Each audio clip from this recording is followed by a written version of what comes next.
Election 2026 registered 12,77,11,793 টার্নআউট 59.44%, seats contested 300,299 গণভোট, হ্যাঁ vote 4,80,74,429 vote, না ভোট 2,25,65,627 ভোট, হ্যাঁ ভোট জয় লাভ করেছে বিএনপি 209 আসন পেয়ে এককভাবে সংখ্যাগরিষ্ঠ দল হিসেবে জয়লাভ করেছে। প্রধানমন্ত্রী হচ্ছেন তারেক রহমান। জামাত 68 আসন পেয়ে এককভাবে বিরোধী দল হিসেবে প্রকাশ পাচ্ছে।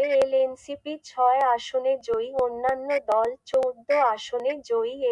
ভালো লাগলে অবশ্যই লাইক দিন এবং এমন আরও ভিডিও পেতে চ্যানেলটি সাবস্ক্রাইব করুন। আবার দেখা হবে নতুন কোনো ভিডিও নিয়ে।